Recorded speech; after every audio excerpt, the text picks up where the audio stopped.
आज हम लोग पढ़ेंगे सांवले सपनों की याद। तो चलिए स्टार्ट करते हैं। सुनहरे परिंदों के खूबसूरत पंखों पर सवार सांवले सपनों का एक हुजूम मौत की खामोश वादी की तरफ अग्रसर है। कोई रोक टोक सके कहाँ संभव है। इस हुजूम में आगे चल रहे हैं सलीम अली, अपने कंधों पर सैलानियों की तरह अपने अंतहीन सफ़र का बोझ उठाए।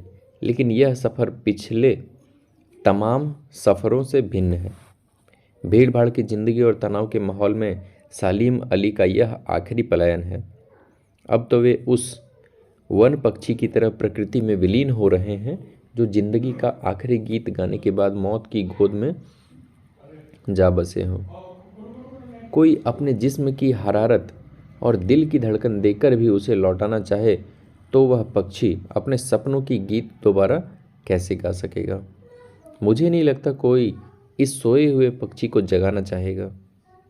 वर्षों पूर्व खुद सलीम अली ने कहा था कि लोग पक्षियों को आदमी की नज़र से देखना चाहते हैं। यह उनकी भूल है। ठीक उसी तरह जैसे जंगलों, पहाड़ों, झरनों और आबशारों को वो प्रकृति की नज़र से नहीं, आदमी की नज़र से देखने को उत्सुक रहते हैं। भला कोई आदमी अपने कानों में पक्षियों की आवाज़ का मधुर संगीत सुनकर अपने भीतर रोमांच का सोता फूटता महसूस कर सकता है। एहसास की ऐसी ही एक उबड़ खाबड़ ज़मीन पर जन्मे मिथक का नाम है सलीम अली। पता नहीं इतिहास में कब कृष्ण ने वृंदावन में रासलीला रची थी और शोक गोपियों को अपनी शरारतों का निशाना बनाया था। कब माखन भरे भांडे फोड़े थे और दूध छाली से अपने मुंह भरे थे। कब वाटिका में छोटे छोटे किंतु घने पेड़ों की छाह में विश्राम किया था। कब दिल की धड़कनों को एकदम से तेज करने वाले अंदाज में बंसी बजाई थी। और पता नहीं कब वृंदावन की पूरी दुनिया संगीतमय हो गई थी। पता नहीं यह सब कब हुआ था, लेकिन कोई आज भी वृंदावन जाए तो नदी का सांवला पानी उसे पूरे घटनाक्रम की याद दिला देगा। हर सुबह सूरज निकलने से पहले जब पतली गलियों में उत्साह भरी भीड़ नदी की ओर बढ़ती है तो लगता है जैसे उस भीड़ को चीरकर अचानक कोई सामने आएगा और बंसी की आवाज़ पर सब किसी के कदम थम जाएंगे। हर शाम सूरज ढलने से पहले जब वाटिका का माली सैलानियों को हिदायत देगा तो लगता है जैसे बस कुछ ही क्षणों में वो कहीं से आ टपकेगा और संगीत का जादू वाटिका में भरे पूरे माहौल पर छा जाएगा। वृंदावन कभी कृष्ण की बांसुरी के जादू से खाली हुआ है क्या? मिथकों की दुनिया में इस सवाल का जवाब तलाश करने से पहले एक नज़र कमज़ोर काया वाले उस व्यक्ति पर डाली जाए जिसे हम सलीम अली के नाम से जानते हैं। उम्र को शती तक पहुंचने में थोड़े ही दिन तो बच रहे थे।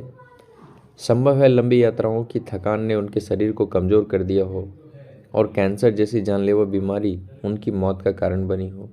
लेकिन अंतिम समय तक मौत उनकी आंखों से वह रोशनी छीनने में सफल नहीं हुई जो पक्षियों की तलाश और उनकी हिफाजत के प्रति समर्पित थी। सलीम अली की आंखों पर चढ़ी दूरबीन उनकी मौत के बाद ही तो उतरी थी। उन जैसा बर्ड वॉचर शायद ही कोई हुआ होगा, लेकिन एकांत क्षणों में सलीम अली बिना दूरबीन भी देख गए हैं। दूर क्षितिज एक फैली जमीन और झुके आसमान और छूने वाली उनकी नज़रों में कुछ वैसा ही जादू था जो प्रकृति को अपने घेरे में बांध लेता है। सलीम अली उन लोगों में थे जो प्रकृति के प्रभाव में आने की बजाय प्रकृति को अपने प्रभाव में लाने के कायल होते हैं। उनके लिए प्रकृति में हर तरफ एक हंसती खेलती रहस्य भरी दुनिया पसरी थी। यह दुनिया उन्होंने बड़ी मेहनत से अपने लिए गढ़ी थी। इसके गढ़ने में उनकी जीवन साथी तहमीना ने काफ़ी मदद पहुंचाई थी। तहमीना स्कूल के दिनों में उनकी सहपाठी रही थी। अपने लंबे रोमांचकारी जीवन में ढेर सारे अनुभवों के मालिक सलीम अली एक दिन केरल के साइलेंट वैली और रेगिस्तानी हवा में झोंकों से बचने का अनुरोध लेकर चौधरी चरण सिंह से मिले थे। वे प्रधानमंत्री थे। चौधरी साहब गांव की मिट्टी पर पड़ने वाला पानी की पहली बूंद का असर जानने वाले नेता थे।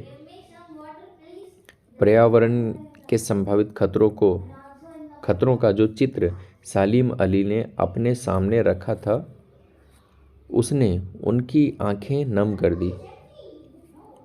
आज सलीम अली नहीं है, चौधरी साहब भी नहीं हैं।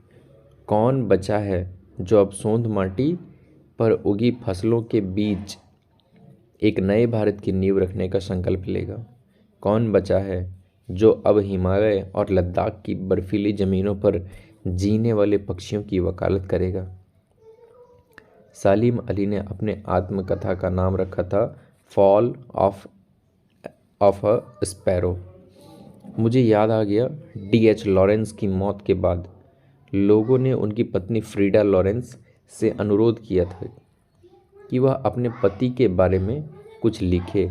फ्रीडा चाहती तो ढेर सारी बातें लॉरेंस के बारे में लिख सकती थी, लेकिन उसने कहा, मेरे लिए लॉरेंस के बारे में कुछ लिखना असंभव सा है। मुझे महसूस होता है मेरी छत पर बैठने वाली गौरैया लॉरेंस के बारे में ढेर सारी बातें जानती है, मुझसे भी ज़्यादा जानती है। वो सचमुच इतना खुला खुला और सादा दिल आदमी था।